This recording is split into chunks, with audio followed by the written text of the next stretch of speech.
1. I celebrate myself and sing myself, and what I assume you shall assume, for every atom belonging to me as good belongs to you. I loaf and invite my soul, I lean and loaf at my ease, observing a spear of summer grass. My tongue, every atom of my blood, formed from this soil, this air, born here of parents, born here from parents the same, and their parents the same. I, now 37 years old, in perfect health, begin, hoping to cease not till death. Creeds and schools in abeyance, retiring back a while, sufficed at what they are, but never forgotten, I harbor for good or bad. I permit to speak at every hazard, nature without check, with original energy. 2. Houses and rooms are full of perfumes. The shelves are crowded with perfumes. I breathe the fragrance myself, and know it and like it. The distillation would intoxicate me also, but I shall not let it. The atmosphere is not a perfume. It has no taste of the distillation. It is odorless. It is for my mouth forever. I am in love with it. I will go to the bank by the wood and become undisguised and naked. I am mad for it to be in contact with me. The smoke of my own breath, echoes, ripples, buzzed whispers, love root, silk thread, crotch and vine, my respiration and inspiration, the beating of my heart, the passing of blood and air through my lungs, the sniff of green leaves and dry leaves, and of the shore and dark-colored sea rocks, and of hay in the barn. The sound of the belched words of my voice loosed to the eddies of the wind, a few light kisses, a few embraces, a reaching around of arms, the play of shine and shade on the trees as the supple boughs wag, the delight alone or in the rush of the streets or along the fields and hillsides, the feeling of health, the full noon trill, the song of me rising from bed and meeting the sun. Have you reckoned 1,000 acres much? Have you reckoned the earth much? Have you practiced so long to learn to read? Have you felt so proud to get at the meaning of poems? Stop this day and night with me, and you shall possess the origin of all poems. You shall possess the good of the earth and sun. There are millions of suns left.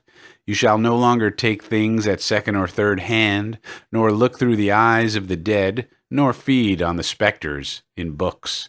You shall not look through my eyes either, nor take things from me. You shall listen to all sides and filter them from yourself. 3. I have heard what the talkers were talking, the talk of the beginning and the end, but I do not talk of the beginning or the end. There was never any more inception than there is now, nor any more youth or age than there is now, and will never be any more perfection than there is now, nor any more heaven or hell than there is now. Urge and urge and urge, always the procreant urge of the world.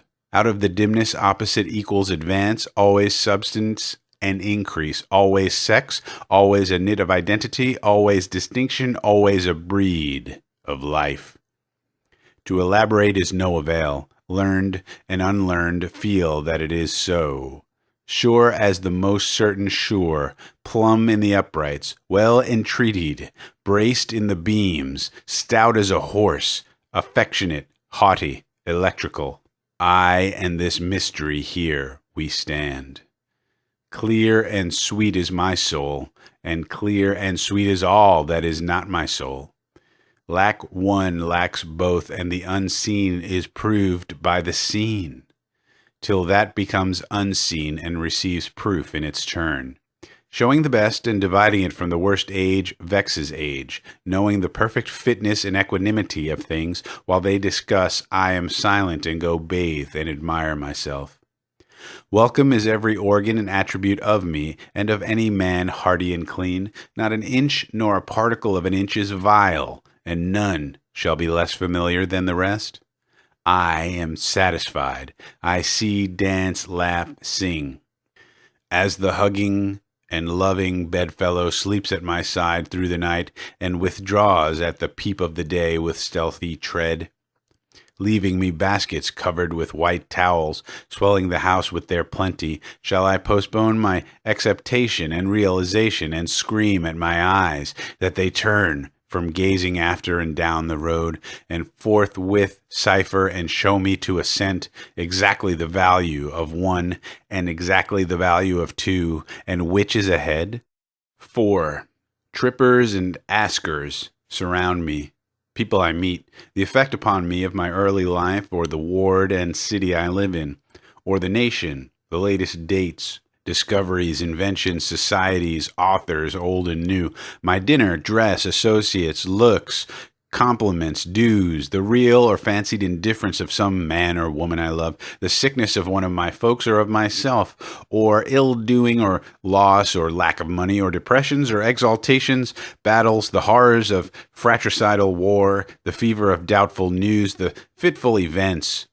These come to me days and nights and go from me again, but they are not the me, myself. Apart from the pulling and hauling stands what I am, stands amused, complacent, compassionating, idle, unitary, looks down, is erect, or bends an arm on an impalpable certain rest, looking with side-curved head, curious what will come next, both in and out of the game, and watching and wondering at it. Backward I see in my own days where I sweated through fog with linguistics and contenders. I have no mockings or arguments. I witness and wait. 5. I believe in you, my soul. The other I am must not abase itself to you, and you must not be abased to the other. Loaf with me on the grass. Loose the stop from your throat. Not words, not music or rhyme I want, not custom or lecture, not even the best. Only the lull I like, the hum of your valved voice. I mind how once we lay such a transparent summer morning, how you settled your head athwart my hips and gently turned over upon me, and parted the shirt from my bosom bone, and plunged your tongue to my bare-stripped heart, and reached till you felt my beard, and reached till you held my feet. Swiftly arose and spread around me the peace and knowledge that pass all the argument of the earth, and I know that the hand of God is the promise of my own, and I know that the Spirit of God is the brother of my own, and that all the men ever born are also my brothers, and the women my sisters and lovers, and that a kelson of the creation is love.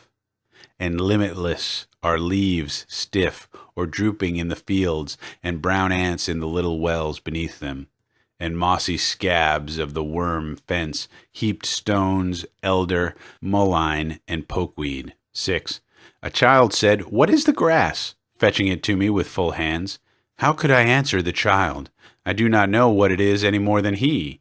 I guess it must be the flag of my disposition, out of hopeful green stuff woven. Or I guess it is the handkerchief of the Lord, a scented gift and remembrancer, designedly dropped, bearing the owner's name some way in the corners, that we may see and remark and say, "Whose?"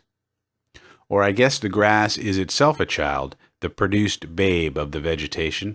Or I guess it is a uniform hieroglyphic, and it means sprouting alike in broad zones and narrow zones, growing among black folks as among white, Canuck, Tuckahoe, Congressman, Cuff. I give them the same. I receive them the same. And now it seems to me the beautiful uncut hair of graves. Tenderly will I use you, curling grass. It may be you transpire from the breasts of young men. It may be if I had known them, I would have loved them. It may be you are from old people, or from offspring, taken soon out of their mother's laps, and here you are, the mother's laps. This grass is very dark to be from the white heads of old mothers, darker than the colorless beards of old men, dark to come from under the faint red roofs of mouths. Oh, I perceive, after all, so many uttering tongues, and I perceive they do not come from the roofs of mouths for nothing. I wish I could translate the hints about the dead young men and women, and the hints about old men and mothers, and the offspring taken soon out of their laps. What do you think has become of the young and old men? And what do you think has become of the women and children? They are alive and well somewhere. The smallest sprout shows there is really no death. And if ever there was, it led forward life, and does not wait at the end to arrest it, and ceased the moment life appeared. All goes onward and outward, nothing collapses, and to die is different from what anyone supposed, and luckier. 7. Has anyone supposed it lucky to be born? I hasten to inform him or her it is just as lucky to die, and I know it. I pass death with the dying, and birth with the new-washed babe, and am not contained between my hat and boots, and peruse manifold objects, no two alike, and every one good, the earth good, and the stars good, and their adjuncts all good. I am not an earth, nor an adjunct of an earth. I am the mate and companion of all people, all just as immortal and fathomless as myself. They do not know how immortal, but I know. Every kind for itself and its own, for me, mine, male and female, for me, those that have been boys and that love women, for me, the man that is proud and feels how it stings to be slighted, for me, the sweetheart and the old maid, for me, mothers and the mothers of mothers, for me, lips that have smiled, eyes that have shed tears, for me, children and the begetters of children. Undrape! You are not guilty to me, nor stale nor discarded.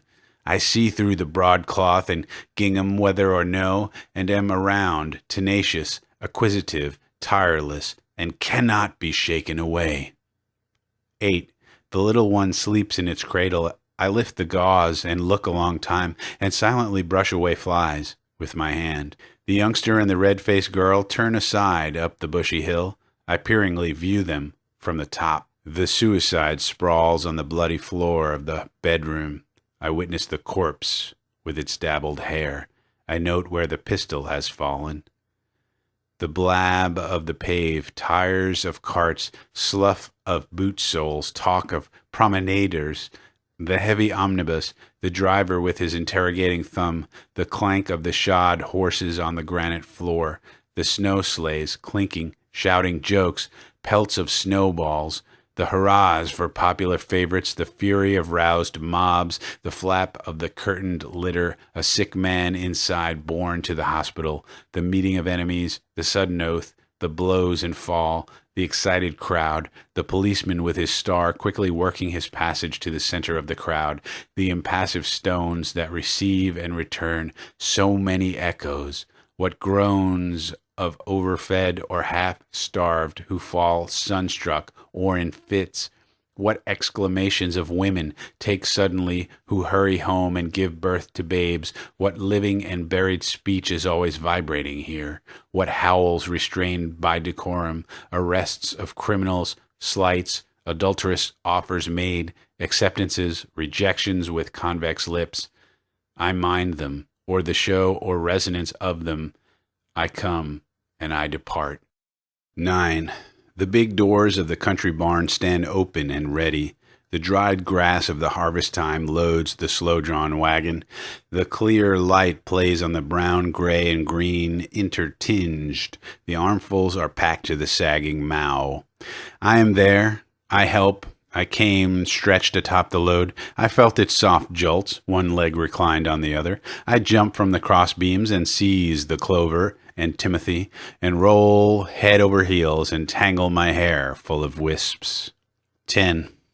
Alone, far in the wilds and mountains I hunt, wandering amazed at my own lightness and glee. In the late afternoon, choosing a safe spot to pass the night, kindling a fire and broiling the fresh-killed game, falling asleep on the gathered leaves with my dog and gun by my side. The Yankee Clipper is under her sky sails. She cuts the sparkle and scud. My eyes settle the land. I bend at her prow or shout joyously from the deck. The boatmen and clam diggers arose early and stopped for me. I tucked my trouser ends in my boots and went and had a good time. You should have been with us that day round the chowder kettle. I saw the marriage of the trapper in the open air in the far west. The bride was a red girl. Her father and his friends sat near, cross-legged and dumbly smoking. They had moccasins to their feet and large, thick blankets hanging from their shoulders. On a bank lounged the trapper. He was dressed mostly in skins. His luxuriant beard and curls protected his neck. He held his bride by the hand. She had long eyelashes. Her head was bare. Her coarse, straight locks descended upon her voluptuous limbs and reached to her feet. The runaway slave came to my house and stopped outside. I heard his motions, crackling the twigs of the woodpile. Through the swung half-door of the kitchen, I saw him limpsy and weak, and went where he sat on a log and led him in and assured him, and brought water and filled a tub for his sweated body and bruised feet, and gave him a room that answered for my own, and gave him some coarse, clean clothes, and remember perfectly well his revolving eyes and his awkwardness, and remember putting plasters on the galls of his neck and ankles. He stayed with me a week before he was recuperated and passed north. I had him sit next me at table. My firelock leaned in the corner. 11. 28 young men bathed by the shore. 28 young men and all so friendly. 28 years of womanly life and all so lonesome. She owns the fine house by the rise of the bank. She hides handsome and richly dressed aft the blinds of the window. Which of the young men does she like the best? Ah, the homeliest of them is beautiful to her.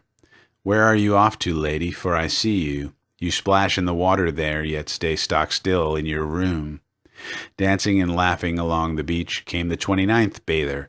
The rest did not see her, but she saw them and loved them. The beards of the young men glistened with wet. It ran from their long hair. Little streams passed over their bodies. An unseen hand also passed over their bodies. It descended tremblingly from their temples and ribs. The young men float on their backs. Their white bellies bulge to the sun. They do not ask who seizes fast to them. They do not know who puffs and declines with pendant and bending arch. They do not think whom they souse with spray. 12.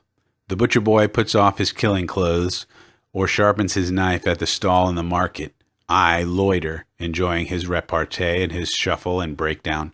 Blacksmiths with grimed and hairy chests environ the anvil. Each has his main sledge. They are all out. There is a great heat in the fire. From the cinder-strewed threshold I follow their movements. The lithe sheer of their waists plays even with their massive arms. Overhand the hammers swing, overhand so slow, overhand so sure, they do not hasten. Each man hits in his place. 13. The Negro holds firmly the reins of his 4 horses. The block swags underneath on its tied-over chain. The Negro that drives the long dray of the stone yard, steady and tall, he stands poised on one leg on the string piece. His blue shirt exposes his ample neck and breast and loosens over his hip band. His glance is calm and commanding. He tosses the slouch of his hat away from his forehead. The sun falls on his crispy hair and mustache, falls on the black of his polished and perfect limbs. I behold the picturesque giant and love him, and I do not stop there. I go with the team also. In me, the caresser of life wherever moving, backward as well as forward slewing, to niches aside and junior bending, not a person or object missing, absorbing all to myself and for this song. Oxen that rattle the yoke and chain or halt in the leafy shade, what is that you express in your eyes? It seems to me more than all the print I have read in my life. My tread scares the wood drake and wood duck on my distant and day-long ramble. They rise together. They slowly circle around. I believe in those winged purposes and acknowledge red, yellow, white playing within me, and consider green and violet and the tufted crown intentional, and do not call the tortoise unworthy because she is not something else, and the jay in the woods never studied the gamut, yet trills pretty well to me, and the look of the bay mare shames silliness out of me. 14. The wild gander leads his flock through the cool night. "Yahonk," he says, and sounds it down to me like an invitation. The pert may suppose it meaningless, but I, listening close, find its purpose and place up there toward the wintry sky. The sharp-hoofed moose of the north, the cat on the house-sill, the chickadee, the prairie dog, the litter of the grunting sow as they tug at her teats, the brood of the turkey hen, and she with her half-spread wings, I see in them and myself the same old law. The press of my foot to the earth springs 100 affections. They scorn the best I can do to relate them. I am enamored of growing outdoors, of men that live among cattle, or taste of the ocean or woods, of the builders and steerers of ships, and the wielders of axes and mauls, and the drivers of horses. I can eat and sleep with them week in and week out. What is commonest, cheapest, nearest, easiest is me. Me going in for my chances, spending for vast returns, adorning myself to bestow myself on the first that will take me, not asking the sky to come down to my good will, scattering it freely forever. 15. The pure contralto sings in the organ loft. The carpenter dresses his plank. The tongue of his foreplane whistles its wild ascending lisp. The married and unmarried children ride home to their Thanksgiving dinner. The pilot seizes the kingpin. He heaves down with a strong arm. The mate stands braced in the whaleboat. Lance and harpoon are ready. The duck shooter walks by silent and cautious stretches. The deacons are ordained with crossed hands at the altar. The spinning girl retreats and advances to the hum of the big wheel. The farmer stops by the bars as he walks on a first-day loaf and looks at the oats and rye. The lunatic is carried at last to the asylum, a confirmed case. He will never sleep any more as he did in the cot in his mother's bedroom. The jour printer, with gray head and gaunt jaws, works at his case. He turns his quid of tobacco, while his eyes blur with the manuscript. The malformed limbs are tied to the surgeon's table. What is removed drops horribly in a pail. The quadroon girl is sold at the auction stand. The drunkard nods by the barroom stove. The machinist rolls up his sleeves. The policeman travels his beat. The gatekeeper marks who pass. The young fellow drives the express wagon. I love him, though I do not know him. The half-breed straps on his light boots to compete in the race. The western turkey shooting draws old and young. Some lean on their rifles, some sit on logs. Out from the crowd steps the marksman, takes his position, levels his piece. The groups of newly come immigrants cover the wharf or levee. As the woolly pates hoe in the sugar field, the overseer views them from his saddle. The bugle calls in the ballroom. The gentlemen run for their partners. The dancers bow to each other. The youth lies awake in the cedar-roofed garret and harks to the musical rain. The wolverine sets traps on the creek that helps fill the Huron. The squaw, wrapped in her yellow-hemmed cloth, is offering moccasins and bead bags for sale. The connoisseur peers along the exhibition gallery with half-shut eyes bent sideways. As the deckhands make fast the steamboat, the plank is thrown for the shore-going passengers. The young sister holds out the skein, while the older sister winds it off in a ball and stops now and then for the knots. The one-year wife is recovering and happy, having a week ago born her first child. The clean-haired Yankee girl works with her sewing machine or in the factory or mill. The paving man leans on his two-handed rammer. The reporter's lead flies swiftly over the notebook. The sign painter is lettering with blue and gold. The canal boy trots on the towpath. The bookkeeper counts at his desk. The shoemaker waxes his thread. The conductor beats time for the band, and all the performers follow him. The child is baptized. The convert is making his first professions. The regatta is spread on the bay. The race is begun. How the white sails sparkle! The drover, watching his drove, sings out to them that would stray. The peddler sweats with his pack on his back. The purchaser higgling about the odd cent. The bride unrumples her white dress. The minute hand of the clock moves slowly.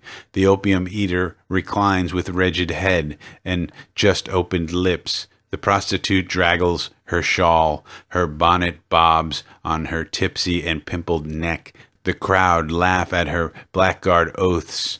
The men jeer and wink to each other. Miserable, I do not laugh at your oaths, nor jeer you.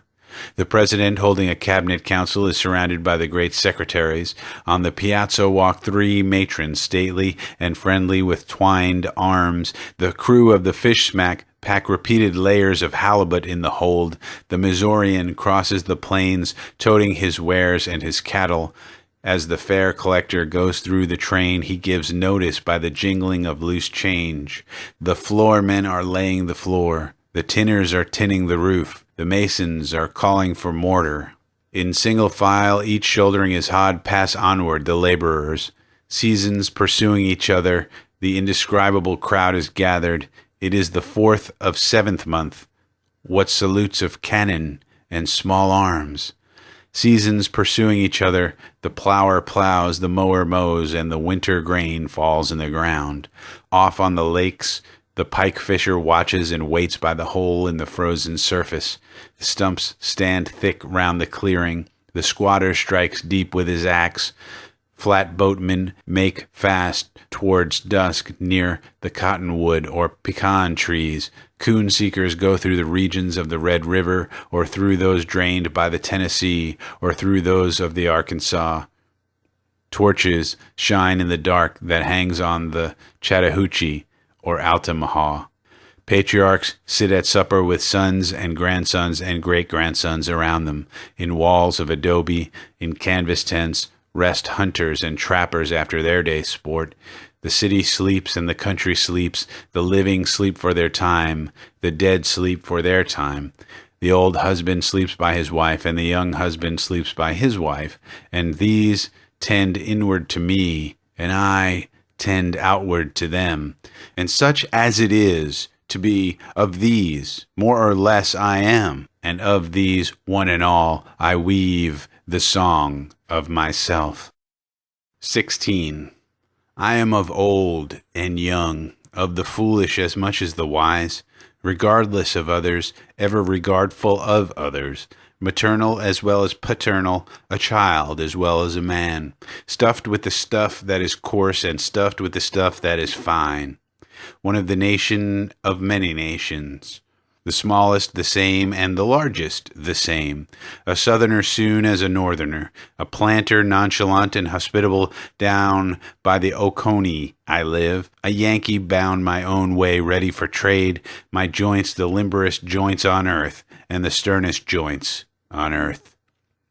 A Kentuckian walking the vale of the Elkhorn in my deerskin leggings, a Louisianan or Georgian, a boatman over lakes or bays or along coasts, a Hoosier, Badger, Buckeye, at home on Canadian snowshoes or up in the bush or with fishermen off Newfoundland, at home in the fleet of ice boats sailing with the rest and tacking, at home on the hills of Vermont or in the woods of Maine or the Texan ranch, comrade of Californians, comrade of free Northwesterners loving their big proportions, comrade of raftsmen and coalmen, comrade of all who shake hands and welcome to drink and meat, a learner with the simplest, a teacher of the thoughtfulest, a novice beginning yet experient, of myriads of seasons, of every hue and caste am I, of every rank and religion, a farmer, mechanic, artist, gentleman, sailor, Quaker, prisoner, fancy man, rowdy, lawyer, physician, priest. I resist anything better than my own diversity, breathe the air but leave plenty after me, and am not stuck up and am in my place. The moth and the fish eggs are in their place. The bright suns I see and the dark suns I cannot see are in their place. The palpable is in its place and the impalpable is in its place. 17. These are really the thoughts of all men in all ages and lands. They are not original with me. If they are not yours as much as mine, they are nothing, or next to nothing. If they are not the riddle and the untying of the riddle, they are nothing. If they are not just as close as they are distant, they are nothing. This is the grass that grows wherever the land is and the water is. This is the common air that bathes the globe. 18. With music strong I come, with my cornets and my drums. I play not marches for accepted victors only. I play marches for conquered and slain persons. Have you heard that it was good to gain the day? I also say it is good to fall. Battles are lost in the same spirit in which they are won. I beat and pound for the dead. I blow through my embouchures, my loudest and gayest for them. Vivas to those who have failed, and to those whose war vessels sank in the sea, and to those themselves who sank in the sea, and to all generals that lost engagements, and all overcome heroes, and the numberless unknown heroes equal to the greatest heroes known. 19. This is the meal equally set. This is the meat for natural hunger. It is for the wicked just the same as the righteous. I make appointments with all. I will not have a single person slighted or left away. The kept woman, sponger, thief are hereby invited. The heavy-lipped slave is invited. The venereally is invited. There shall be no difference between them and the rest. This is the press of a bashful hand. This is the float and odor of hair. This is the touch of my lips to yours. This is the murmur of yearning. This the far-off depth and height reflecting my own face. This the thoughtful merge of myself and the outlet again. Do you guess I have some intricate purpose? Well, I have, for the 4th month showers have, and the mica on the side of a rock has. Do you take it I would astonish? Does the daylight astonish? Does the early red start twittering through the woods? Do I astonish more than they? This hour I tell things in confidence. I might not tell everybody, but I will tell you. 20. Who goes there, hankering, gross, mystical, nude? How is it I extract strength from the beef I eat? What is a man, anyhow? What am I? What are you? All I mark as my own, you shall offset it with your own. Else it were time lost, listening to me. I do not snivel that snivel the world over, that months are vacuums, and the ground but wallow and filth, whimpering and truckling fold with powders for invalids. Conformity goes to the 4th removed. I wear my hat as I please, indoors or out. Why should I pray? Why should I venerate and be ceremonious? Having pried through the strata, analyzed to a hair, counseled with doctors and calculated close, I find no sweeter fat than sticks to my own bones. In all people I see myself, none more and not one a barley corn less. And the good or bad I say of myself, I say of them. I know I am solid and sound. To me the converging objects of the universe perpetually flow. All are written to me, and I must get what the writing means. I know I am deathless. I know this orbit of mine cannot be swept by a carpenter's compass. I know I shall not pass like a child's carlicue cut with a burnt stick at night. I know I am august. I do not trouble my spirit to vindicate itself or be understood. I see that the elementary laws never apologize. I reckon I behave no prouder than the level I plant my house by, after all. I exist as I am. That is enough. If no other in the world be aware, I sit content, and if each and all be aware, I sit content. One world is aware, and by far the largest to me, and that is myself. And whether I come to my own today or in 10,000 or 10 million years, I can cheerfully take it now, or with equal cheerfulness, I can wait. My foothold is tendoned and mortised in granite. I laugh at what you call dissolution, and I know the amplitude of time. 21. I am the poet of the body, and I am the poet of the soul. The pleasures of heaven are with me, and the pains of hell are with me. The first I graft and increase upon myself, the latter I translate into a new tongue. I am the poet of the woman, the same as the man. I say it is as great to be a woman as to be a man, and I say there is nothing greater than the mother of men. I chant the chant of dilation or pride. We have had ducking and deprecating about enough. I show that size is only development. Have you outstripped the rest? Are you the president? It is a trifle. They will more than arrive there, every one, and still pass on. I am he that walks with the tender and growing night. I call to the earth and sea half held by the night. Press close, bare-bosomed night. Press close, magnetic, nourishing night. Night of south winds. Night of the large few stars. Still nodding night. Mad, naked, summer night. Smile, O voluptuous, cool-breathed earth, earth of the slumbering and liquid trees, earth of departed sunset, earth of the mountains, misty-topped, earth of the vitreous pour of the full moon, just tinged with blue, earth of shine and dark modeling the tide of the river, earth of the limpid gray of clouds brighter and clearer for my sake, far swooping elbowed earth, rich apple-blossomed earth, smile, for your lover comes. Prodigal, you have given me love, therefore I to you give love. Oh, unspeakable, passionate love. 22. You, see, I resign myself to you also. I guess what you mean. I behold from the beach your crooked inviting fingers. I believe you refuse to go back without feeling of me. We must have a turn together. I undress, hurry me out of sight of the land, cushion me soft, rock me in billowy drowse, dash me with amorous wet. I can repay you. Sea of stretched groundswells, sea breathing broad and convulsive breaths, sea of the brine of life, and of unshoveled yet always ready graves, howler and scooper of storms, capricious and dainty sea. I am integral with you. I too am one phase and of all phases. Partaker of influx and efflux, I, extoller of hate and conciliation, extoller of amis and those that sleep in each other's arms. I am he attesting sympathy. Shall I make my list of things in the house and skip the house that supports them? I am not the poet of goodness only. I do not decline to be the poet of wickedness also.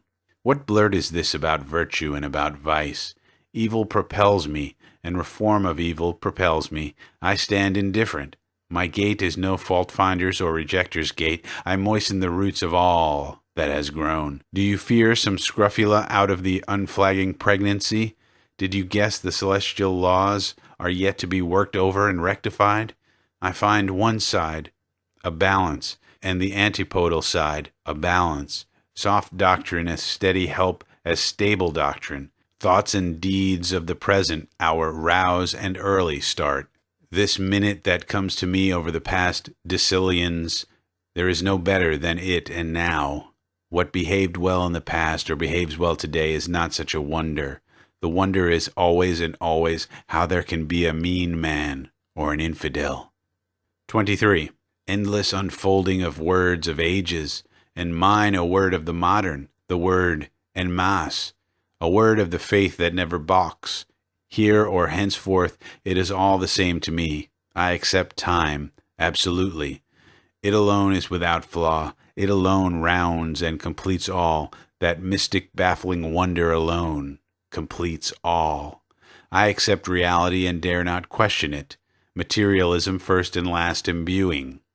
Hurrah for positive science. Long live exact demonstration. Fetch stone crop mixed with cedar and branches of lilac. This is the lexicographer. This the chemist. This made of grammar of the old cartouches. These mariners put the ship through dangerous unknown seas. This is the geologist. This works with the scalpel, and this is a mathematician. Gentlemen, to you the first honors always. Your facts are useful, and yet they are not my dwelling. I but enter by them to an area of my dwelling. Less the reminders of properties told my words, and more the reminders they of life untold, and of freedom and extrication, and make short account of neuters and geldings, and favor men and women fully equipped, and beat the gong of revolt, and stop with fugitives and them that plot and conspire. 24. Walt Whitman, a cosmos of Manhattan the sun, turbulent, fleshy, sensual, eating, drinking and breeding, no sentimentalist, no stander above men and women or apart from them, no more modest than immodest. Unscrew the locks from the doors, unscrew the doors themselves from their jambs. Whoever degrades another degrades me, and whatever is done or said returns at last to me. Through me the afflatus, surging and surging, through me the current and index. I speak the password primeval, I give the sign of democracy. By God, I will accept nothing which all cannot have their counterpart of on the same terms.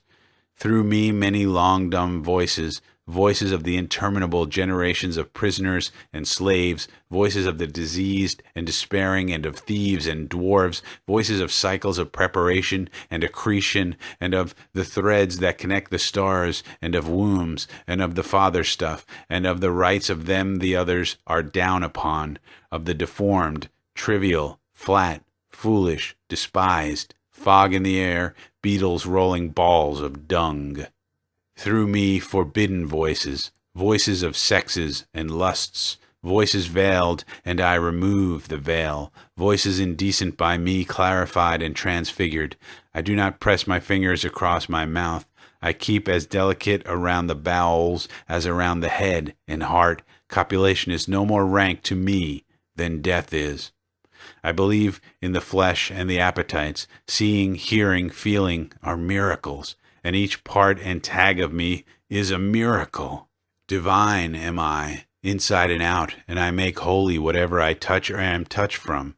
The scent of these armpits aroma finer than prayer, this head more than churches, Bibles, and all the creeds. If I worship one thing more than another, it shall be the spread of my own body, or any part of it. Translucent mold of me, it shall be you. Shaded ledges and rests, it shall be you. Firm masculine coulter, it shall be you. Whatever goes to the tilth of me, it shall be you. You, my rich blood, your milky stream, pale strippings of my life. Breast that presses against other breasts, it shall be you. My brain, it shall be your occult convolutions. Root of washed sweet flag, timorous pond snipe, nest of guarded duplicate eggs, it shall be you. Mixed tussle hay of head, beard, brawn, it shall be you. Trickling sap of maple, fiber of manly wheat, it shall be you. Sun so generous, it shall be you. Vapors lighting and shading my face, it shall be you. You sweaty brooks and dews, it shall be you. Winds whose soft tickling genitals rub against me, it shall be you. Broad muscular fields, branches of live oak, loving lounger in my winding paths, it shall be you. Hands I have taken, face I have kissed, mortal I have ever touched, it shall be you. I dote on myself, there is that lot of me and all so luscious. Each moment and whatever happens thrills me with joy. I cannot tell how many ankles bend, nor whence the cause of my faintest wish, nor the cause of the friendship I admit, nor the cause of the friendship I take again. That I walk up my stoop, I pause to consider if it really be. A morning glory at my window satisfies me more than the metaphysics of books. To behold the daybreak, the little light fades the immense and diaphanous shadows. The air tastes good to my palate. Hefts of the moving world at innocent gambols, silently rising, freshly exuding, scooting obliquely, high and low. Something I cannot see puts upward libidinous prongs. Seas of bright juice suffuse heaven. The earth by the sky stayed with the daily close of their junction, the heaved challenge from the east that moment over my head, the mocking taunt. See then whether you shall be master. 25. Dazzling and tremendous, how quick the sunrise would kill me. if I could not now and always send sunrise out of me. We also ascend, dazzling and tremendous as the sun. We found our own. O my soul in the calm and cool of the daybreak. My voice goes after what my eyes cannot reach. With the twirl of my tongue I encompass worlds and volumes of worlds. Speech is the twin of my vision. It is unequal to measure itself. It provokes me forever. It says sarcastically, Walt, you contain enough. Why don't you let it out then? Come now, I will not be tantalized. You conceive too much of articulation. Do you not know, O speech, how the buds beneath you are folded, waiting in gloom, protected by frost, the dirt receding before my prophetical screams, I underlying causes to balance them. At last, my knowledge, my live parts, it keeping tally with the meaning of all things, happiness, which whoever hears me, let him or her set out in search of this day. My final merit I refuse you. I refuse putting from me what I really am. Encompass worlds, but never try to encompass me. I crowd your sleekest and best by simply looking toward you. Writing and talk do not prove me. I carry the plenum of proof and everything else in my face. With the hush of my lips, I wholly confound the skeptic. 26. Now I will do nothing but listen, to accrue what I hear into this song, to let sounds contribute toward it. I hear bravuras of birds, bustle of growing wheat, gossip of flames, clack of sticks cooking my meals. I hear the sound I love, the sound of the human voice. I hear all sounds running together, combined, fused, or following. Sounds of the city and sounds out of the city, sounds of the day and night.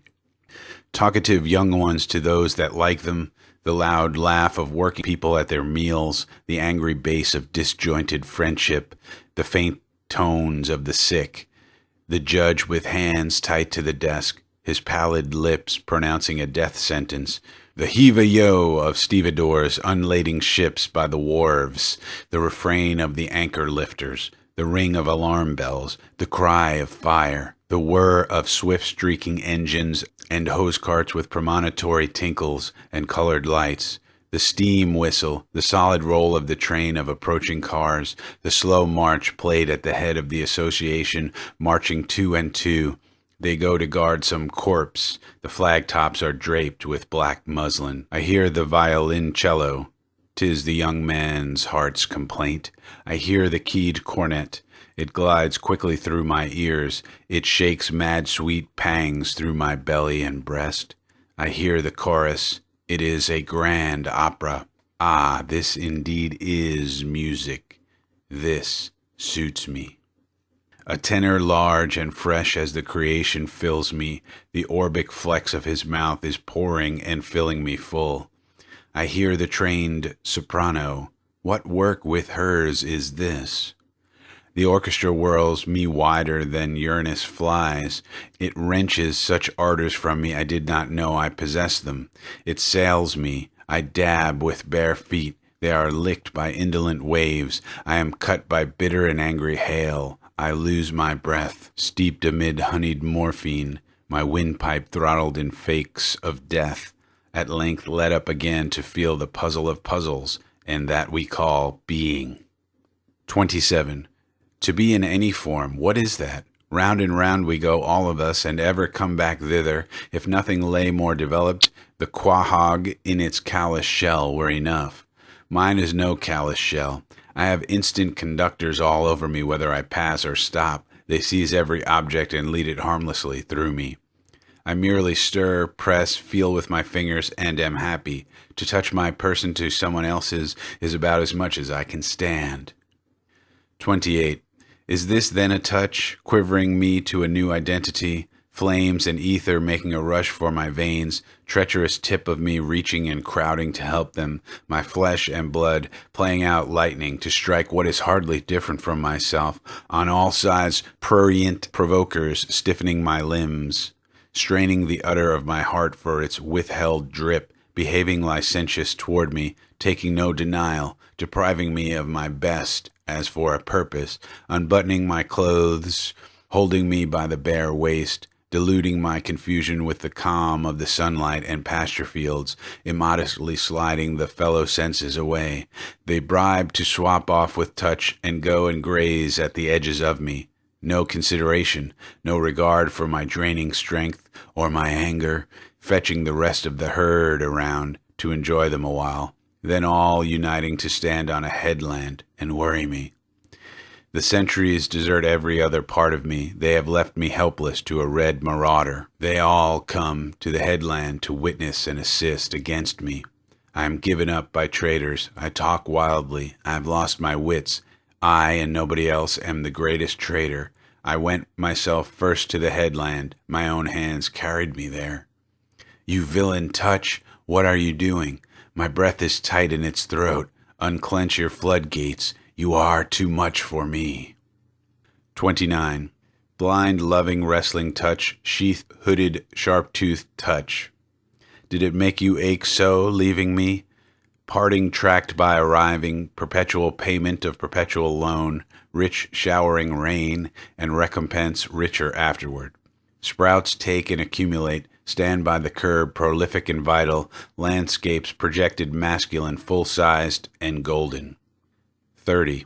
All truths wait in all things. They neither hasten their own delivery nor resist it. They do not need the obstetric forceps of the surgeon. The insignificant is as big to me as any. What is less or more than a touch? Logic and sermons never convince. The damp of the night drives deeper into my soul. Only what proves itself to every man and woman is so. Only what nobody denies is so. A minute and a drop of me settle my brain. I believe the soggy clods shall become lovers and lamps, and a compend of compends is the meat of a man or woman, and a summit and flower there is the feeling they have for each other, and they are to branch boundlessly out of that lesson until it becomes omnific, and until one and all shall delight us, and we them. 31. I believe a leaf of grass is no less than the journey work of the stars, and the pismire is equally perfect, and the grain of sand, and the egg of the wren, and the tree toad is a chef d'oeuvre of the highest, and the running blackberry would adorn the parlors of heaven, and the narrowest hinge in my hand puts to scorn all machinery, and the cow crunching with depressed head suppresses any statue, and a mouse is miracle enough to stagger sextillions of infidels. I find I incorporate neas, coal, long-threaded moss, fruits, grains, esculent roots, and am stuccoed with quadrupeds and birds all over, and have distanced what is behind me for good reasons, but call anything back again when I desire it. In vain the speeding or shyness, in vain the plutonic rocks send their old heat against my approach, in vain the mastodon retreats beneath its own powdered bones, in vain objects stand leagues off and assume manifold shapes. In vain the ocean settling in hollows and the great monsters lying low. In vain the buzzard houses herself with the sky. In vain the snake slides through the creepers and logs. In vain the elk takes to the inner passes of the woods. In vain the razor-billed auk sails far north to Labrador. I follow quickly. I ascend to the nest in the fissure of the cliff. 32. I think I could turn and live with animals. They are so placid and self-contained. I stand and look at them long and long. They do not sweat and whine about their condition. They do not lie awake in the dark and weep for their sins. They do not make me sick discussing their duty to God. Not one is dissatisfied. Not one is demented with the mania of owning things. Not one kneels to another, nor to his kind that lived thousands of years ago. Not one is respectable or unhappy over the whole earth. So they show their relations to me, and I accept them. They bring me tokens of myself. They evince them plainly in their possession. I wonder where they get those tokens. Did I pass that way huge times ago and negligently drop them? Myself moving forward then and now and forever, gathering and showing more always and with velocity, infinite and omnigenous, and the like of these among them, not too exclusive toward the reachers of my remembrancers, picking out here one that I love, and now go with him on brotherly terms.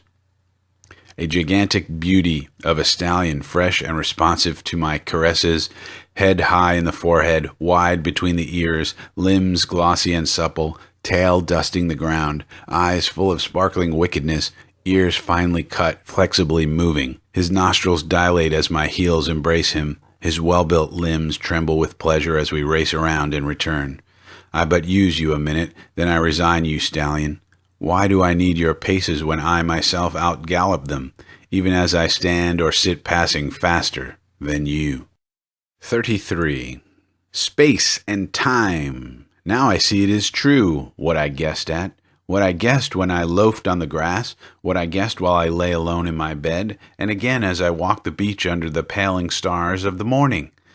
My ties and ballasts leave me, my elbows rest in sea gaps, I skirt sierras, my palms cover continents, I am afoot with my vision. By the city's quadrangular houses, in log huts, camping with lumbermen, along the ruts of the turnpike, along the dry gulch and rivulet bed, weeding my onion patch or hoeing rows of carrots and parsnips, crossing savannas, trailing in forests, prospecting, gold digging, girdling the trees of a new purchase, scorched ankle-deep by the hot sand, hauling my boat down the shallow river, where the panther walks to and fro on a limb overhead, where the buck turns furiously at the hunter, where the rattlesnake suns his flabby length on a rock, where the otter is feeding on fish, where the alligator in his tough pimples sleeps by the bayou, where the black bear is searching for roots or honey, where the beaver pats the mud with his paddle-shaped tail, over the growing sugar, over the yellow-flowered cotton plant, over the rice in its low, moist field, over the sharp-peaked farmhouse with its scalloped scum and slender shoots from the gutters, over the western persimmon,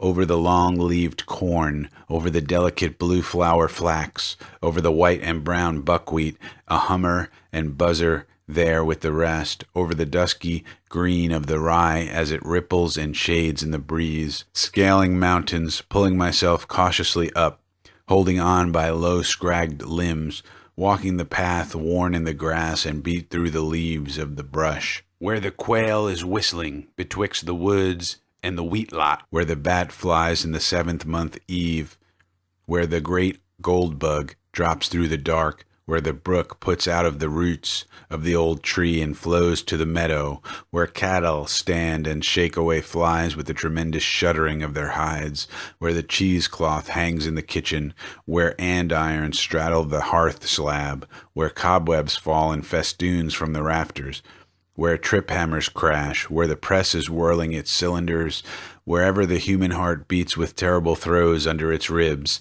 where the pear-shaped balloon is floating aloft, floating in it myself and looking composedly down, where the life car is drawn on the slip noose, where the heat hatches pale green eggs in the dented sand, where the she-whale swims with her calf and never forsakes it, where the steamship trails hindways, its long pennant of smoke, where the fin of the shark cuts like a black chip out of the water, where the half-burned brig is riding on unknown currents, where shells grow to her slimy deck, where the dead are corrupting below, where the dense starred flag is borne at the head of the regiments, approaching Manhattan up by the long stretching island under Niagara, the cataract falling like a veil over my countenance, upon a doorstep, upon the horse block of hard wood outside, upon the race course, or enjoying picnics or jigs or a good game of baseball, at he festivals with blackguard jibes,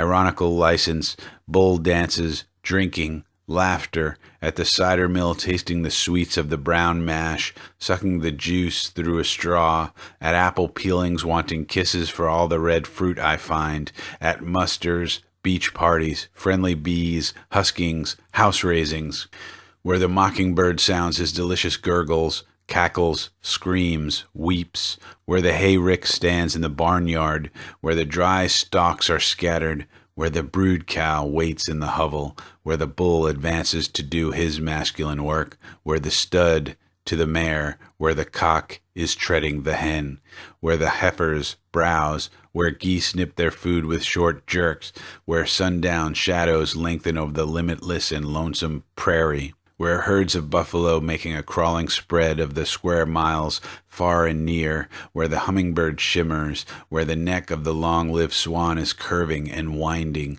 where the laughing gull scoots by the shore, where she laughs her near-human laugh, where beehives range on a great bench in the garden half hid by the high weeds, where band-necked partridges roost in a ring on the ground with their heads out, where burial coaches enter the arched gates of a cemetery, where winter wolves bark amid wastes of snow and icicled trees, where the yellow-crowned heron comes to the edge of the marsh at night and feeds upon small crabs, where the splash of swimmers and divers cools the warm noon, where the katydid works her chromatic reed on the walnut tree over the well, through patches of citrons and cucumbers with silver-wired leaves, through the salt lick or orange glade, or under conical firs, through the gymnasium, through the curtained saloon, through the office or public hall, pleased with the native and pleased with the foreign, pleased with the new and old, pleased with the homely woman as well as the handsome,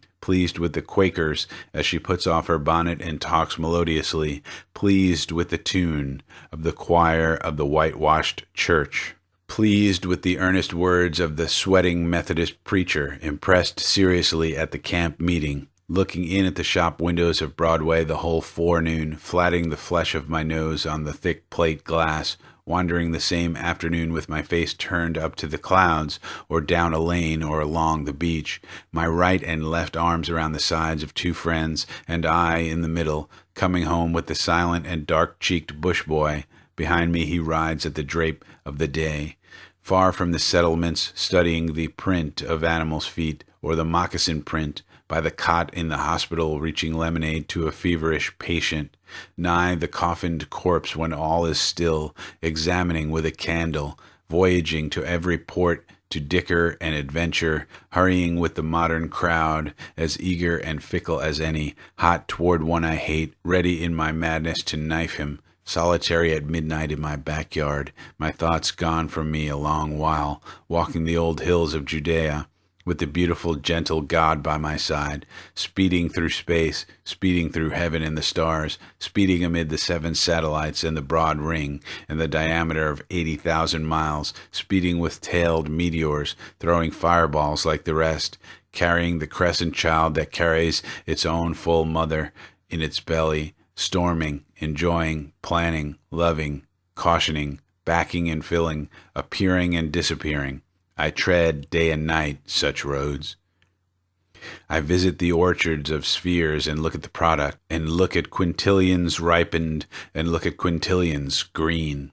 I fly those flights of a fluid and swallowing soul. My course runs below the soundings of plummets. I help myself to material and immaterial. No guard can shut me off, no law prevent me. I anchor my ship for a little while only. My messengers continually cruise away or bring their returns to me. I go hunting polar furs and the seal, leaping chasms with a pike-pointed staff clinging to topples of brittle and blue. I ascend to the foretruck. I take my place late at night in the crow's nest. We sail the Arctic Sea. It is plenty light enough. Through the clear atmosphere I stretch around on the wonderful beauty. The enormous masses of ice pass me and I pass them.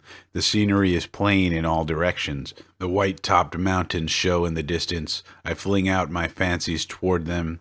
We are approaching some great battlefield in which we are soon to be engaged. We pass the colossal outposts of the encampment. We pass with still feet and caution, or we are entering by the suburbs some vast and ruined city, the blocks and fallen architecture more than all the living cities of the globe. I am a free companion. I bivouac by invading watchfires. I turn the bridegroom out of bed and stay with the bride myself.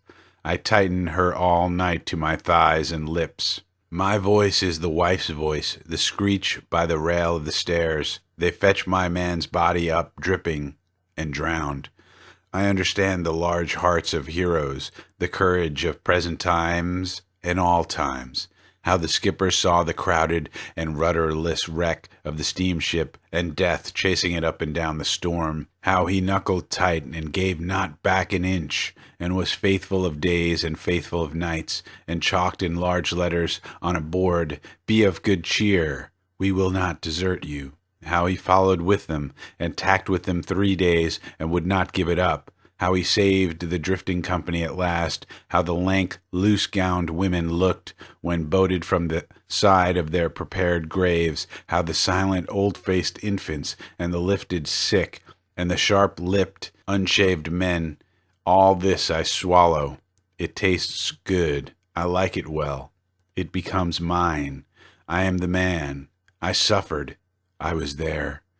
The disdain and calmness of martyrs. The mother of old, condemned for a witch, burnt with dry wood, her children gazing on, the hounded slave that flags in the race, leans by the fence, blowing, covered with sweat, the twinges that sting like needles, his legs and neck, the murderous buckshot and the bullets. All these I feel, or am. I am the hounded slave. I wince at the bite of the dogs. Hell and despair are upon me. Crack and again crack the marksman. I clutch the rails of the fence. My gore dribs, thinned with the ooze of my skin. I fall on the weeds and stones. The riders spur their unwilling horses, haul close, taunt my dizzy ears, and beat me violently over the head with whipstocks. Agonies are one of my changes of garments. I do not ask the wounded person how he feels. I myself become the wounded person. My hurts turn livid upon me as I lean on a cane and observe. I am the mashed fireman, with breastbone broken. Tumbling walls buried me in their debris. Heat and smoke I inspired. I heard the yelling shouts of my comrades. I heard the distant click of their picks and shovels. They have cleared the beams away. They tenderly lift me forth. I lie in the night air in my red shirt. The pervading hush is for my sake. Painless after all, I lie exhausted, but not so unhappy. White and beautiful are the faces around me. The heads are bared of their fire caps. The kneeling crowd fades with the light of the torches. Distant and dead resuscitate. They show as the dial or move as the hands of me. I am the clock, myself. I am an old artillerist. I tell of my fort's bombardment. I am there again. Again the long roll of the drummers. Again the attacking cannon, mortars. Again to my listening ears the cannon. Responsive. I take part. I see and hear the whole. The cries, curses, roar, the plaudits for well-aimed shots. The ambulanza slowly passing, trailing its red drip. Workmen searching after damages, making indispensable repairs, the fall of grenades through the rent roof, the fan-shaped explosion, the whiz of limbs, heads, stone, wood, iron, high in the air. Again gurgles the mouth of my dying general. He furiously waves with his hand. He gasps through the clot. Mind not me. Mind the entrenchments. 34. Now I tell what I knew in Texas in my early youth. I tell not the fall of Alamo. Not one escaped to tell the fall of Alamo. The 150 are dumb yet at Alamo. 'Tis the tale of the murder in cold blood of 412 young men. Retreating, they had formed in a hollow square with their baggage for breastworks. 900 lives out of the surrounding enemies, 9 times their number, was the price they took in advance. Their colonel was wounded and their ammunition gone. They treated for an honorable capitulation, received writing and seal, gave up their arms and marched back, prisoners of war. They were the glory of the race of rangers, matchless with horse, rifle, song, supper, courtship, large, turbulent, generous, handsome, proud, and affectionate, bearded, sunburnt, dressed in the free costume of hunters, not a single one over 30 years of age. The second first-day morning, they were brought out in squads and massacred. It was beautiful early summer. The work commenced about 5 o'clock and was over by 8. None obeyed the command to kneel. Some made a mad and helpless rush. Some stood stark and straight. A few fell at once, shot in the temple or heart. The living and dead lay together, the maimed and mangled dug in the dirt. The newcomers saw them there. Some, half killed, attempted to crawl away. These were dispatched with bayonets or battered with the blunts of muskets. A youth not 17 years old seized his assassin till 2 more came to release him. The 3 were all torn and covered with the boy's blood. At 11 o'clock began the burning of the bodies. That is the tale of the murder of the 412 young men. 35. Would you hear of an old-time sea fight? Would you learn who won by the light of the moon and stars? Listen to the yarn, as my grandmother's father, the sailor, told it to me. Our foe was no skulk in his ship, I tell you, said he. His was the surly English pluck, and there is no tougher or truer, and never was and never will be. Along the lowered eve he came horribly raking us. We closed with him, the yards entangled, the cannon touched. My captain lashed fast with his own hands. We had received some 18-pound shots under the water. On our lower gun deck, 2 large pieces had burst at the first fire, killing all around and blowing up overhead.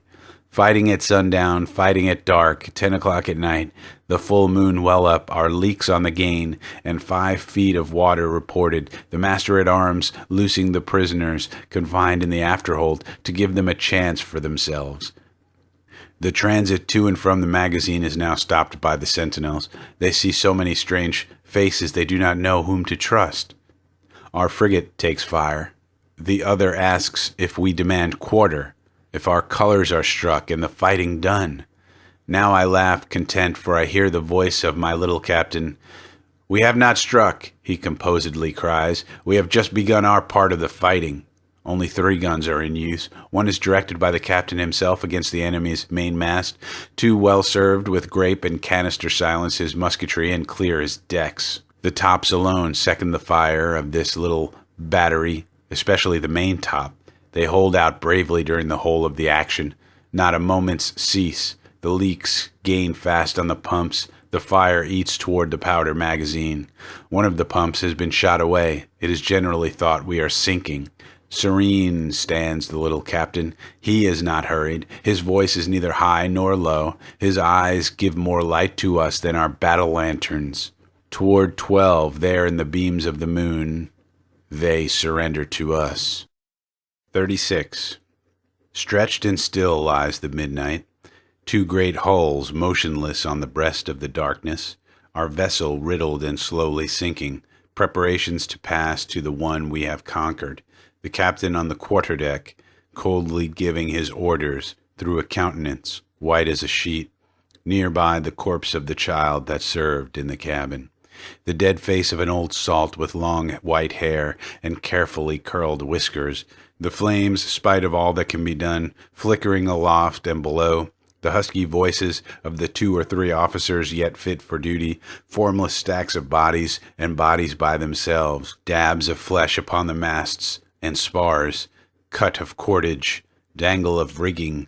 Slight shock of the soothe of waves. Black and impassive guns. Litter of powder parcels. Strong scent. A few large stars overhead, silent and mournful shining, delicate sniffs of sea breeze, smells of sedgy grass and fields by the shore, death messages given in charge to survivors, the hiss of the surgeon's knife, the gnawing teeth of his saw, wheeze, cluck, swash of falling blood, short wild scream, and long, dull, tapering groan.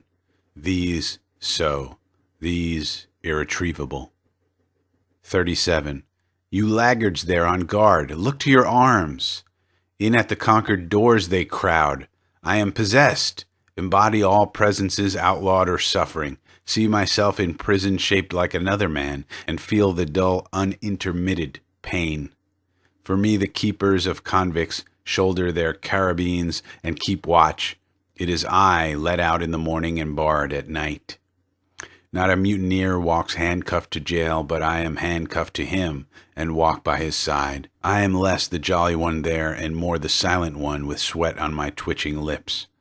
Not a youngster is taken for larceny, but I go up too and am tried and sentenced. Not a cholera patient lies at the last gasp, but I also lie at the last gasp. My face is ash-colored, my sinews gnarl, away from me people retreat. Askers embody themselves in me, and I am embodied in them. I project my hat, sit shamefaced, and beg. 38. Enough! Enough! Enough! Somehow I have been stunned. Stand back. Give me a little time beyond my cuffed head, slumbers, dreams, gaping. I discover myself on the verge of a usual mistake.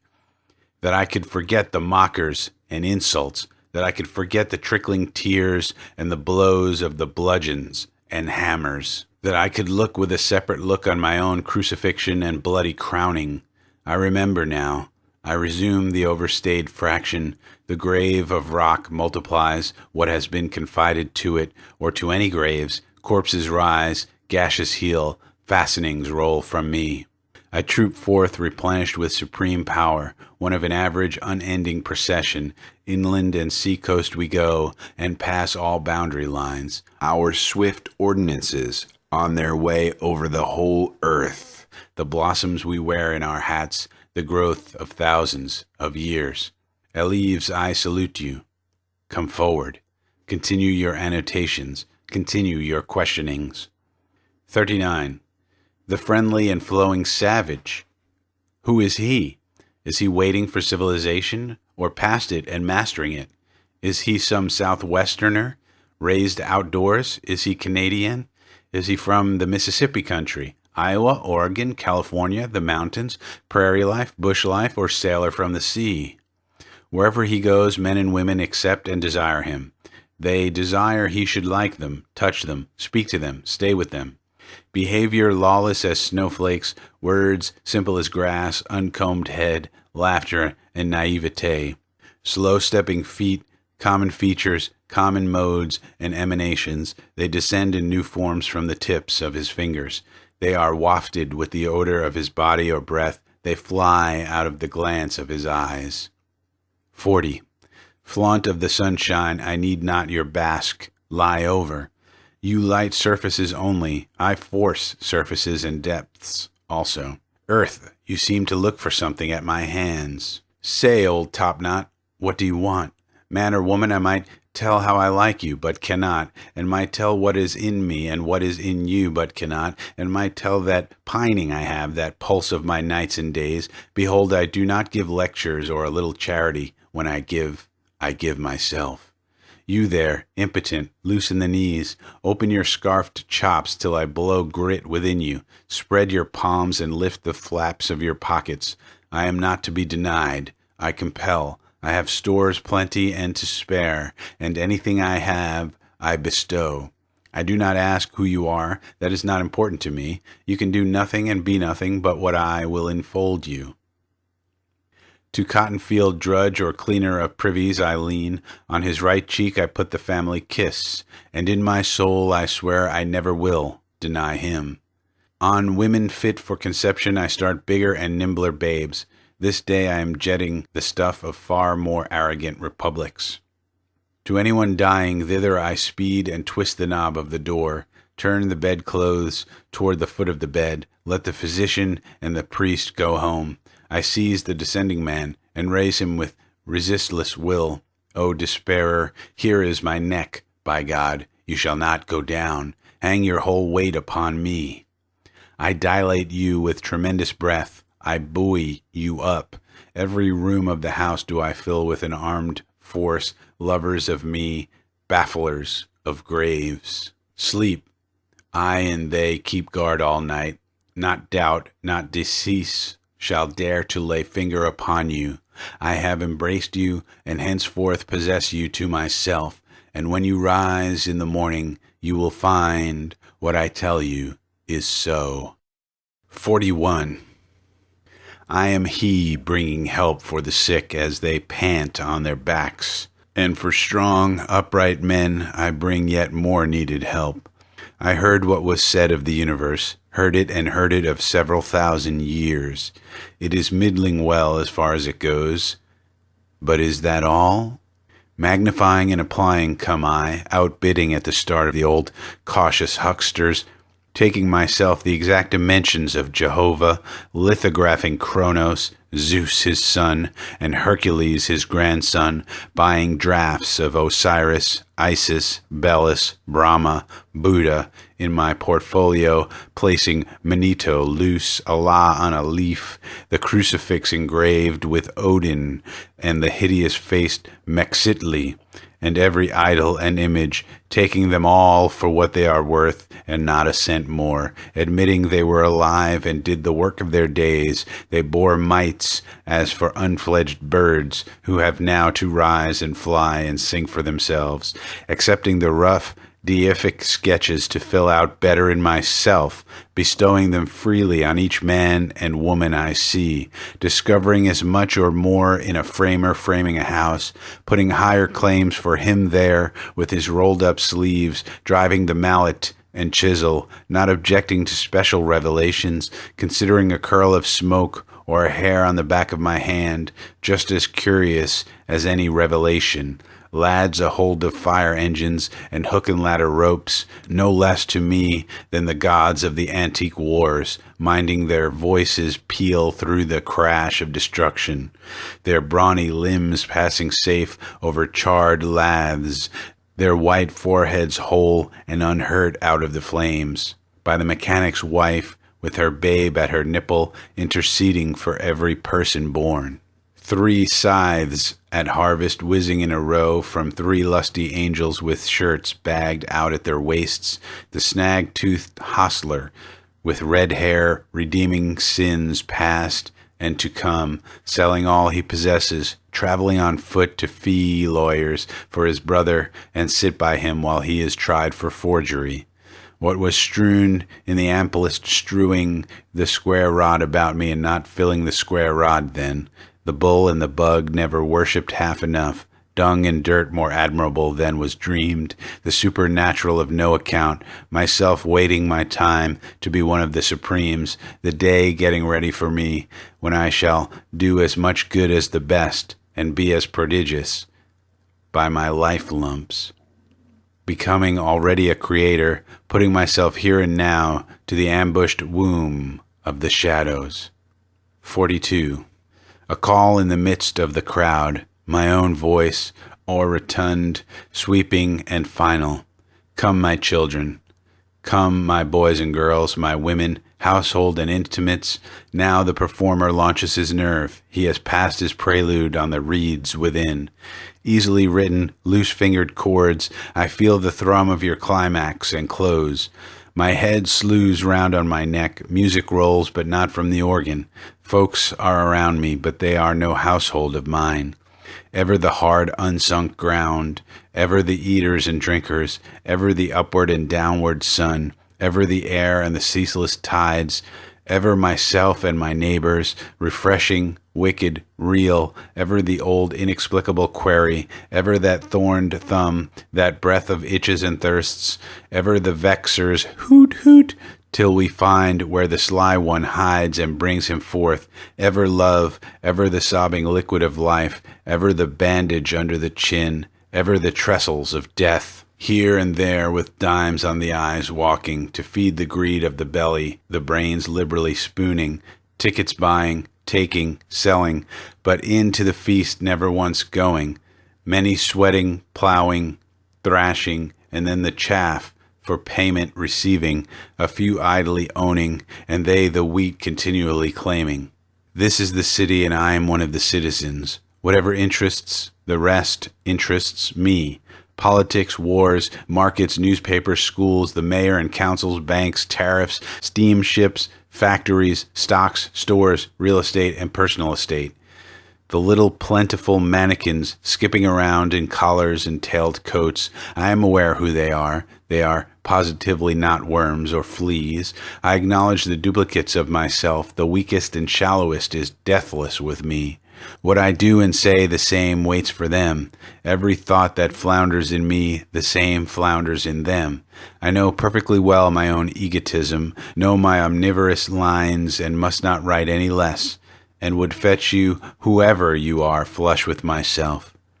Not words of routine this song of mine, but abruptly to question, to leap beyond yet nearer bring, this printed and bound book, but the printer and the printing office boy, the well-taken photographs, but your wife or friend close and solid in your arms, the black ship mailed with iron, her mighty guns in her turrets, but the pluck of the captain and engineers, in the houses, the dishes and fare and furniture, but the host and hostess and the look out of their eyes, the sky up there, yet here or next door or across the way, the saints and sages in history, but you yourself, sermons, creeds, theology, but the fathomless human brain, and what is reason, and what is love, and what is life.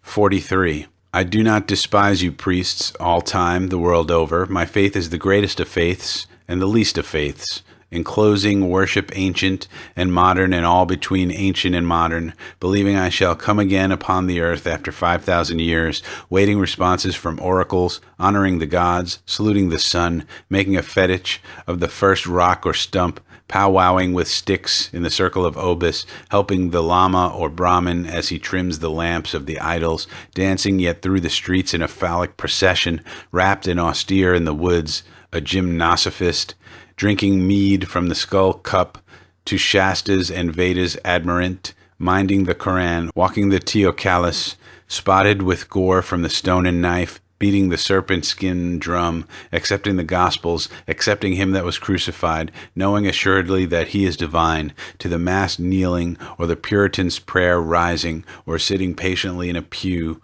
ranting and frothing in my insane crisis, or waiting dead-like till my spirit arouses me, looking forth on pavement and land, or outside of pavement and land, belonging to the winders of the circuit of circuits. One of that centripetal and centrifugal gang, I turn and talk like a man leaving charges before a journey. Downhearted doubters, dull and excluded, frivolous, sullen, moping, angry, affected, disheartened, atheistical, I know every one of you. I know the sea of torment, doubt, despair, and unbelief. How the flukes splash, how they contort rapid as lightning with spasms and spouts of blood. Be at peace, bloody flukes of doubters and sullen mopers. I take my place among you, as much as among any. The past is the push of you, me, all, precisely the same. And what is yet untried and afterward is for you, me, all, precisely the same. I do not know what is untried and afterward, but I know it will in its turn prove sufficient and cannot fail. Each who passes is considered. Each who stops is considered. Not a single one can it fail. It cannot fail the young man who died and was buried, nor the young woman who died and was put by his side, nor the little child that peeped in at the door and then drew back and was never seen again, nor the old man who has lived without purpose and feels it with bitterness worse than gall, nor him in the poorhouse tubercled by rum and bad disorder, nor the numberless slaughtered and wrecked, nor the brutish kobu called the ordure of humanity, nor the sacks merely floating with open mouths for food to slip in, nor anything in the earth, or down in the oldest graves of the earth, nor anything in the myriads of spheres, nor the myriads of myriads that inhabit them, nor the present, nor the least wisp that is known. 44.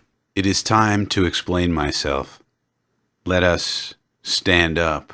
What is known I strip away. I launch all men and women forward with me into the unknown. The clock indicates the moment. But what does eternity indicate? We have thus far exhausted trillions of winters and summers. There are trillions ahead and trillions ahead of them. Births have brought us richness and variety, and other births will bring us richness and variety. I do not call one greater and one smaller. That which fills its period and place is equal to any. Were mankind murderous or jealous upon you, my brother, my sister, I am sorry for you. They are not murderous or jealous upon me. All has been gentle with me. I keep no account with lamentation. What have I to do with lamentation? I am an acme of things accomplished, and I an encloser of things to be. My feet strike an apex of the apices of the stairs. On every step bunches of ages, and larger bunches between the steps, all below duly traveled, and still I mount and mount. Rise after rise bow the phantoms behind me. Afar down I see the huge first nothing. I know I was even there. I waited unseen and always, and slept through the lethargic mist, and took my time, and took no hurt from the fetid carbon.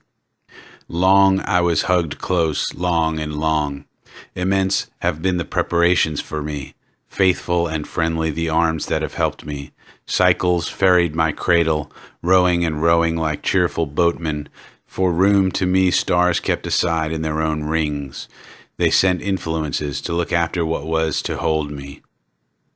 Before I was born out of my mother, generations guided me. My embryo has never been torpid. Nothing could overlay it. For it the nebula cohered to an orb, the long, slow strata piled to rest it on. Vast vegetables gave it sustenance.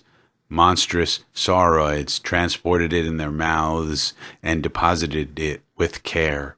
All forces have been steadily employed to complete and delight me. Now on this spot I stand with my robust soul. 45. O span of youth, ever pushed elasticity.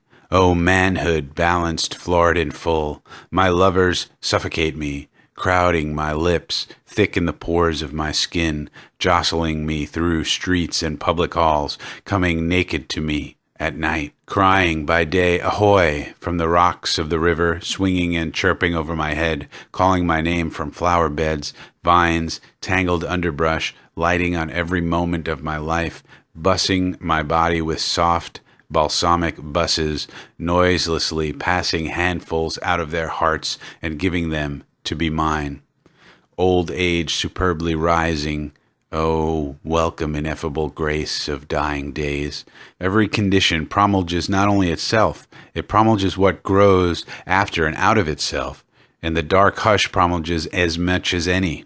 I open my scuttle at night and see the far-sprinkled systems, and all I see multiplied as high as I can cipher edge but the rim of the farther systems. Wider and wider they spread, expanding, always expanding, outward and forever outward. My sun has his sun, and round him obediently wheels. He joins with his partners a group of superior circuit, and greater sets follow, making specks of the greatest inside them.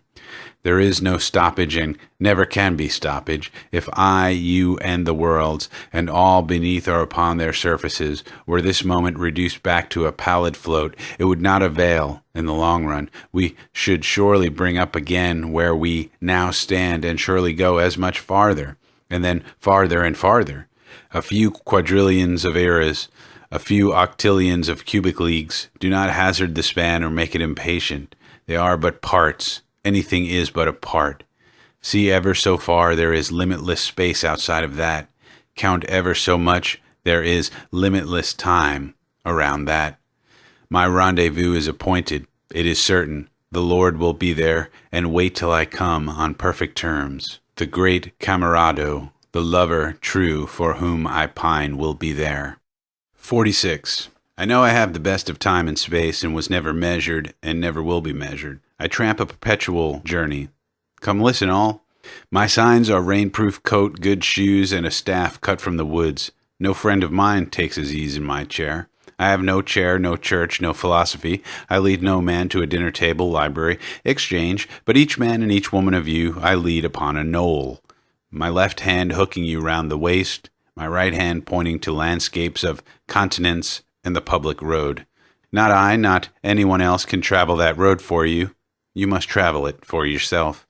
It is not far. It is within reach. Perhaps you have been on it since you were born and did not know. Perhaps it is everywhere on water and on land. Shoulder your duds, dear son, and I will mine, and let us hasten forth. Wonderful cities and free nations we shall fetch as we go. If you tire, give me both burdens, and rest the chuff of your hand on my hip, and in due time you shall repay the same service to me, for after we start, we never lie by again. This day before dawn I ascended a hill and looked at the crowded heaven, and said to my spirit, when we become the enfolders of those orbs, and the pleasure and knowledge of everything in them, shall we be filled and satisfied then? And my spirit said, no, we but level that lift to pass and continue beyond. You are also asking me questions, and I hear you. I answer that I cannot answer. You must find out for yourself. Sit a while, dear son. Here are biscuits to eat, and here is milk to drink. But as soon as you sleep and renew yourself in sweet clothes, I kiss you with a goodbye kiss and open the gate for your egress hence. Long enough have you dreamed contemptible dreams. Now I wash the gum from your eyes. You must habit yourself to the dazzle of the light and of every moment of your life. Long have you timidly waited, holding a plank by the shore. Now I will you to be a bold swimmer, to jump off in the midst of the sea, rise again, nod to me, shout, and laughingly dash with your hair. 47. I am the teacher of athletes. He that by me spreads a wider breast than my own proves the width of my own. He most honors my style who learns under it to destroy the teacher. The boy I love, the same becomes a man not through derived power, but in his own right. Wicked rather than virtuous, out of conformity or fear, fond of his sweetheart, relishing well his stake, unrequited love or a slight, cutting him worse than sharp steel cuts, first rate to ride, to fight, to hit the bullseye, to sail a skiff, to sing a song, or play on the banjo, preferring scars and the beard and faces pitted with smallpox over all latherers, and those well tanned to those that keep out of the sun. I teach straying from me, yet who can stray from me? I follow you, whoever you are, from the present hour. My words itch at your ears till you understand them. I do not say these things for $1 or to fill up the time while I wait for a boat. It is you talking just as much as myself. I act as the tongue of you. Tied in your mouth, in mine it begins to be loosened. I swear I will never again mention love or death inside a house. And I swear I will never translate myself at all, only to him or her who privately stays with me in the open air. If you would understand me, go to the heights or water shore. The nearest gnat is an explanation, and a drop or motion of waves a key. The maul, the oar, the handsaw second my words. No shuttered room or school can commune with me, but roughs and little children better than they. The young mechanic is closest to me. He knows me well. The woodman that takes his axe and jug with him shall take me with him all day. The farm boy plowing in the field feels good at the sound of my voice. In vessels that sail, my words sail. I go with fishermen and seamen and love them. The soldier camped or upon the march is mine. On the night ere the pending battle, many seek me, and I do not fail them. On that solemn night, it may be their last. Those that know me, seek me. My face rubs to the hunter's face when he lies down alone in his blanket. The driver, thinking of me, does not mind the jolt of his wagon. The young mother and old mother comprehend me. The girl and the wife rest the needle a moment and forget where they are. They and all would resume what I have told them. 48. I have said that the soul is not more than the body, and I have said that the body is not more than the soul, and nothing, not God, is greater to one than oneself is, and whoever walks a furlong without sympathy walks to his own funeral, dressed in his shroud, and I or you, pocketless of a dime, may purchase the pick of the earth, and to glance with an eye or show a bean in its pod confounds the learning of all times. And there is no trade or employment but the young man following it may become a hero, and there is no object so soft but it makes a hub for the wheeled universe. And I say to any man or woman, let your soul stand cool and composed before a million universes. And I say to mankind, be not curious about God, for I, who am curious about each, am not curious about God. No array of terms can say how much I am at peace about God and about death. I hear and behold God in every object, yet understand God not in the least, nor do I understand who there can be more wonderful than myself. Why should I wish to see God better than this day? I see something of God each hour of the 24, and each moment then. In the faces of men and women I see God, and in my own face, in the glass, I find letters from God dropped in the street, and every one is signed by God's name, and I leave them where they are, for I know that wheresoever I go, others will punctually come forever and ever. 49. And as to you, death, and you bitter hug of mortality, it is idle to try to alarm me. To his work without flinching, the accoucheur comes. I see the elder hand pressing, receiving, supporting. I recline by the sills of the exquisite, flexible doors, and mark the outlet, and mark the relief, and escape. And as to you, corpse, I think you are good manure, but that does not offend me. I smell the white roses, sweet-scented and growing. I reach to the leafy lips. I reach to the polished breasts of melons. And as to you, life, I reckon you are the leavings of many deaths. No doubt I have died myself 10,000 times before. I hear you whispering there, O stars of heaven, O suns, O grass of graves, O perpetual transfers and promotions. If you do not say anything, how can I say anything? Of the turbid pool that lies in the autumn forest, of the moon that descends the steeps of the sowing twilight, toss, sparkles of day and dusk, toss on the black stems that decay in the muck, toss to the moaning gibberish of the dry limbs. I ascend from the moon, I ascend from the night.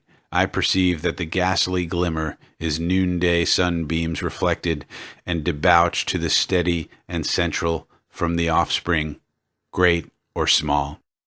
50. There is that in me, I do not know what it is, but I know it is in me, wrenched and sweaty, calm and cool, then my body becomes, I sleep long.